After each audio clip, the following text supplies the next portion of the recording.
Assalamualaikum warahmatullahi wabarakatuh. Alhamdulillahilladzi arsala rasulahu bil huda wa dinil haq liyudhhirahu 'alad dini kulli wa kafa billahi syahida. Muhammadur Rasulullah walladzina ma'ahu asyidda 'alal kuffar ruhama'u bainahum tarahum ruk'an sujjada. Yabtaguna fadlan minallahi wa ridwana simahum fi wujuhihim min atharis sujud ila akhir ayat. Fa inna ahsanal kalami kalamullah wa khairal huda huda Muhammad sallallahu alaihi wasallam wa syarral umuri muhdatsatuha fa inna kulla muhdatsatin bid'ah wa kulla bid'atin dalalah wa kulla dalalatin finnar. Kembali bersama saya Zulkarnain El-Maduri. Isu kali ini yang akan saya angkat berkaitan dengan pernyataan sebuah flyer ya, yang flyer ini dikeluarkan oleh Iptaim. Iptaim adalah sebuah media sosial yang ada di internet dan seringkali mengekspos sesuatu yang meragukan gitu ya, yang membuat umat Islam sering buruk sangka terhadap Islam dan Muhammadiyah. Kita tahu bahwa kehadiran Iptaim sedikit menguntungkan, lebih banyak mudaratnya gitu. Sedikit menguntungkan, lebih banyak mudaratnya, yang konon katanya dilakukan oleh kelompok Muhammadiyah mudarat. Ya, mudarat bukan mudarat ya.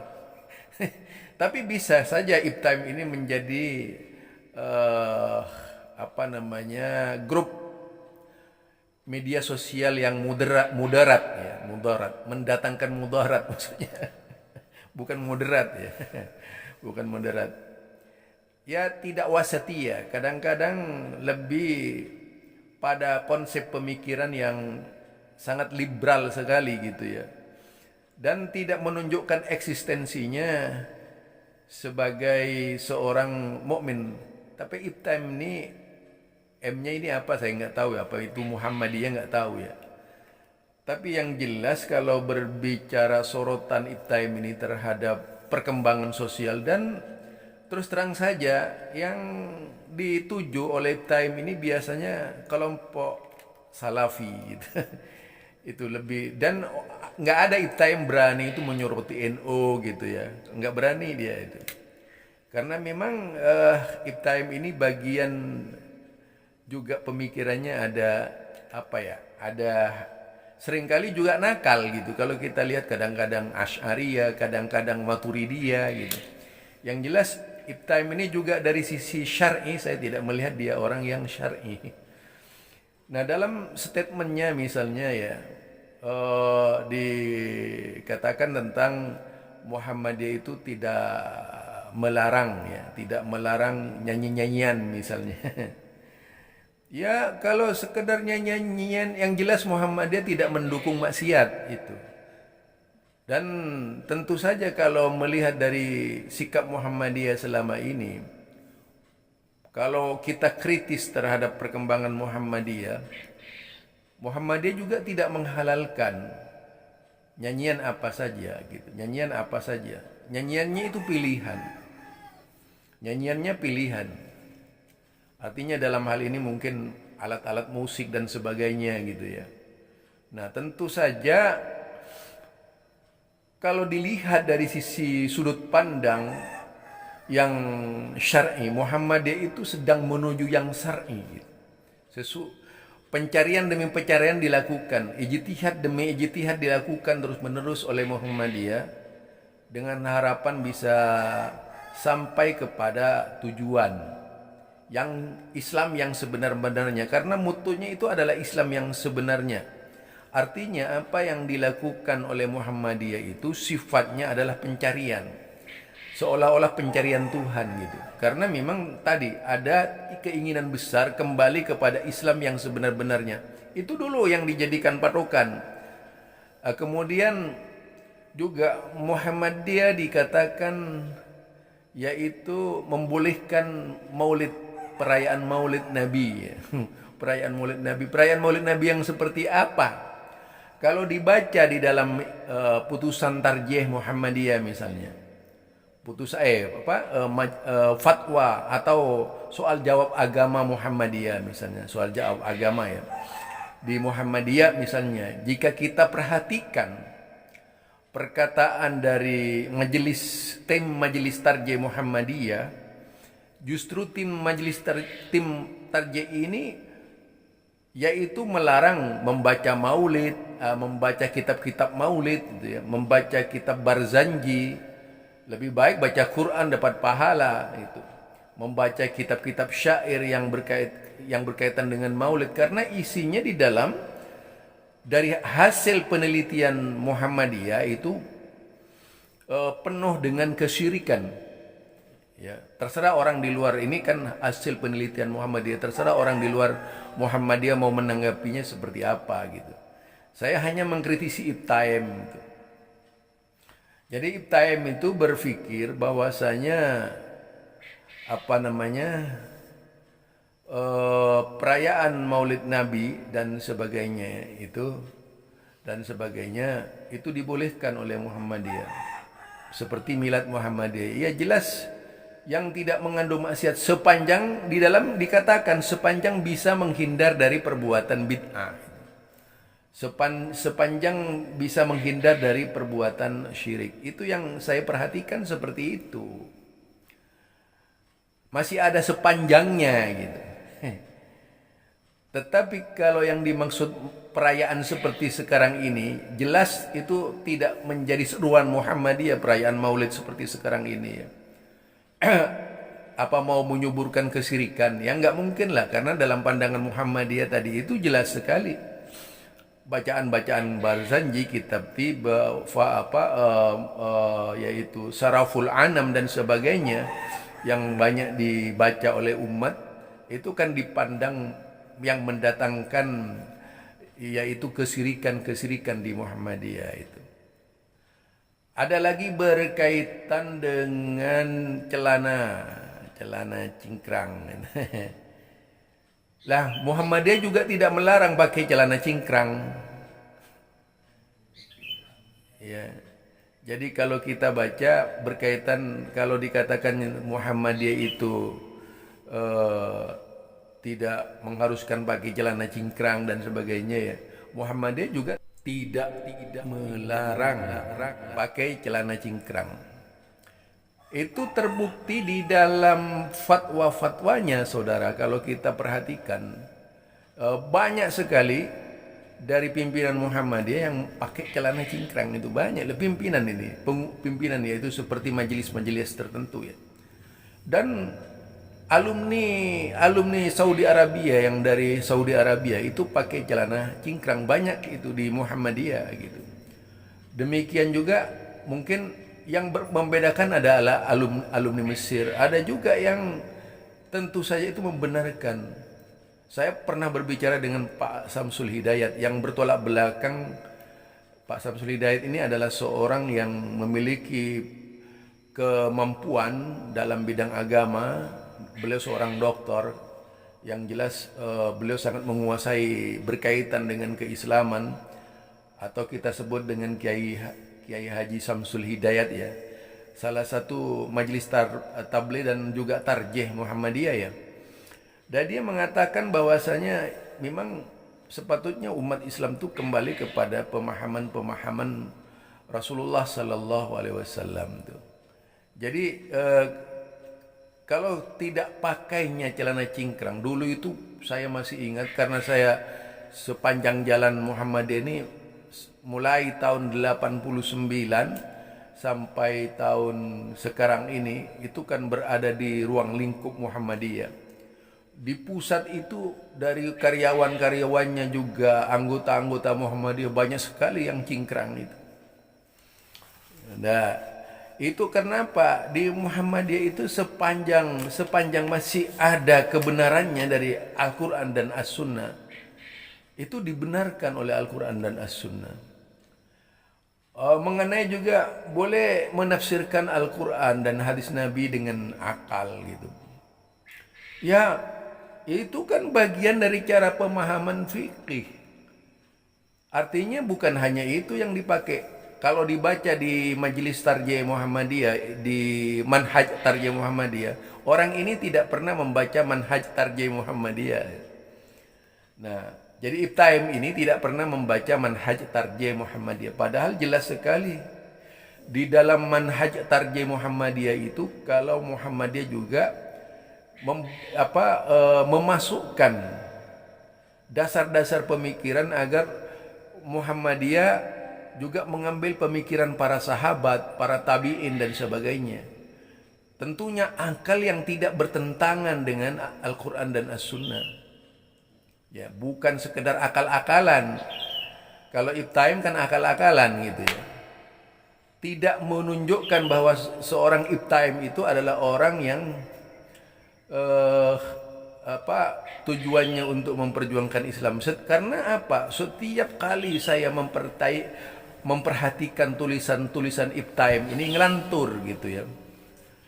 Ibtaim ini bisa dikatakan sempalan yang berlindung di balik Muhammadiyah. Kadang-kadang berbicara tentang fikih, bagaimana Jumat berkhutbah dan sebagainya gitu ya.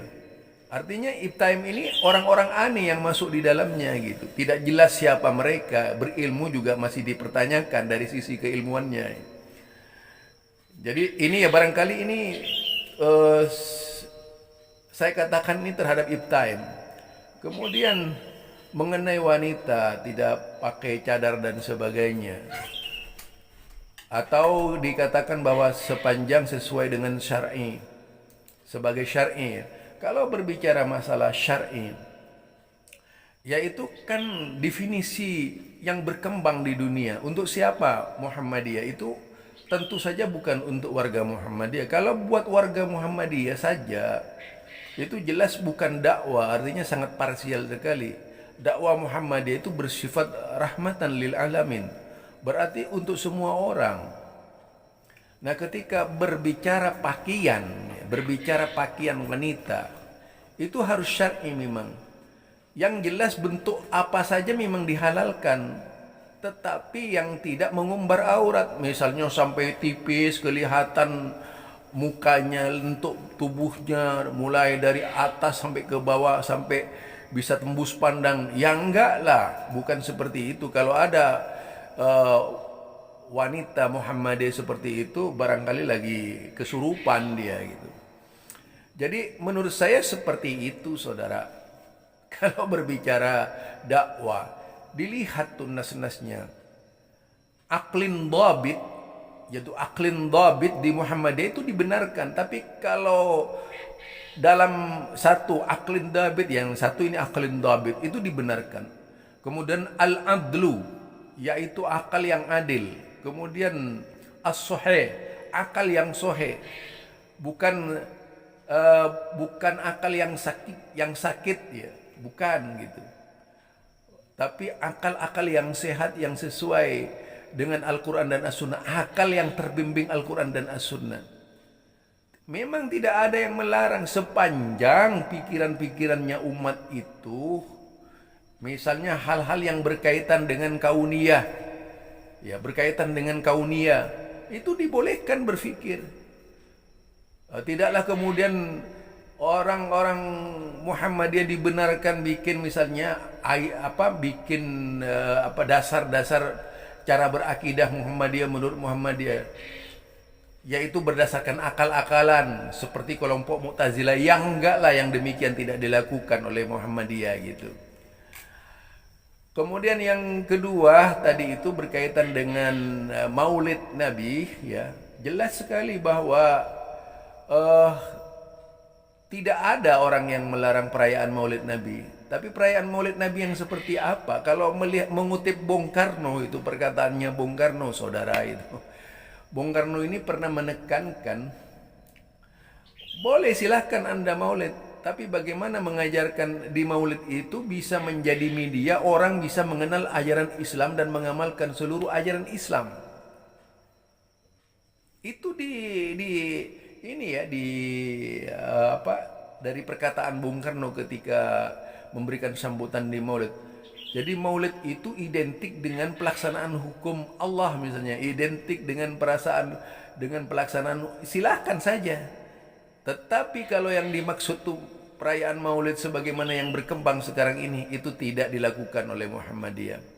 Karena saya melihat fatwa-fatwa tarjih Muhammadiyah itu larangan-larangan membaca kitab-kitab Barzanji dan sebagainya itu. Larangan membaca dan sebagainya. Kalau cuman sekarang Maulid dalam rangka menghidupkan kembali sunnah Nabi, dalam rangka menghidupkan kembali Al-Quran gitu, yang setengah mati suri di tengah-tengah umat Islam misalnya, barangkali iya gitu. Tetapi kalau kita yang dimaksud perayaan Maulid itu sampai merayakan Maulid di kuburan dan sebagainya, ya jelas itu salah lah.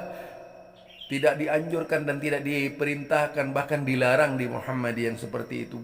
Contohnya bahwa sampai sekarang di Muhammadiyah ini terbilang sangat sulit untuk merayakan Maulid Nabi, karena tadi itu ada bab-bab yang melarang di situ, bab-bab yang subhat, yang tidak boleh dilakukan oleh warga Muhammadiyah itu. Nah, itu penyebabnya mengapa di Muhammadiyah tidak membenarkan merayakan Maulid Nabi, walaupun ada tertulis di fatwa tarjih Muhammadiyah tentang bolehnya bermaulid tuh, dengan cara menghindar dari perbuatan bid'ah dan syirik. Emangnya bisa menghindar dari perbuatan bid'ah dan syirik ketika merayakan Maulid? Coba dibaca lagi fatwa tarjih Muhammadiyah itu Ibtaim, biar ente ngerti lah. Nah itu ya. Kemudian ya itu tadi lagi berkaitan dengan berkaitan dengan celana cingkrang itu juga tentu itu perlu dilihat, karena Muhammadiyah belum berhenti sampai sekarang, belum berhenti. Dan di Muhammadiyah banyak sekali warga Muhammadiyah yang pakai celana cingkrang itu. Dan Muhammadiyah itu akur-akur saja. Ini apa maksudnya Ibtaim nih? Selalu diarahkan ke Salafi, ada apa sebenarnya gitu? Ya, ada apa sebenarnya? Kok terus Salafi digencar? Kok begitu begitu ini Ibtaim nih alerginya dengan istilah Salafi itu? Padahal memang Islam ini Salafi, Islam itu Salafi. Kalau Islam ini tidak Salafi, bagaimana mungkin orang seperti kita kenal Islam gitu? Jadi Islamnya saja itu Salafi gitu. Jadi orang yang beragama Islam secara bahasa ini Salafi semuanya. Jadi kalau tidak mengikuti orang Islam masa lalu, seperti tata cara sholat, atau tata cara zikir, tata cara puasa, tata cara haji, seluruhnya itu, ya batal lah sholatnya gitu, karena tidak Salafi. Pengertian begitu saja gampang. Artinya jangan terlalu mengumbar kebencian lah. Kritis itu boleh, tapi jangan gosong cara berpikir. Ini gosong banget ini. Masa Ibtaim serendah itu cara berpikirnya ya? Yang seharusnya nalar sehat itu dipakai. Bagaimana Ibtaim ini supaya benar-benar menjadi media milik umat, bukan media mengagetkan umat, media yang menjadi sorotan umat, yang kemudian kelak melahirkan kebencian kepada Muhammadiyah itu. Jangan sampai Muhammadiyah menjadi korban pemikiran Ibtaim. Ini Ibtaim ini aneh gitu, bisa merusak Muhammadiyah. Itu terus terang saja, kalau banyak orang yang eksodus dari Muhammadiyah ini karena kerja Ibtaim yang tidak profesional itu. Kerja Ibtaim yang tidak IB time lah. Saya panggil saya Ibtaim gitu. Ya, itu kerja yang tidak profesional, kerja yang tidak diasaskan kepada ilmu, tapi kerja yang diasaskan kepada liberalisasi itu. Aduh, ini sebenarnya penyakit ya. Terlalu banyak warga Muhammadiyah eksodus masih dipanas-panasi dengan dakwah-dakwah yang menyakitkan. Ini sangat luar biasa Ibtaim, membahayakan keberadaan Ibtaim sebenarnya itu ya. Demikian dari saya, Zulkarnain El Maduri. Tak terima datangi saja saya. Subhanakallahumma wa bihamdika asyhadu an la ilaha illa anta astaghfiruka wa atubu ilaik. Assalamualaikum warahmatullahi wabarakatuh.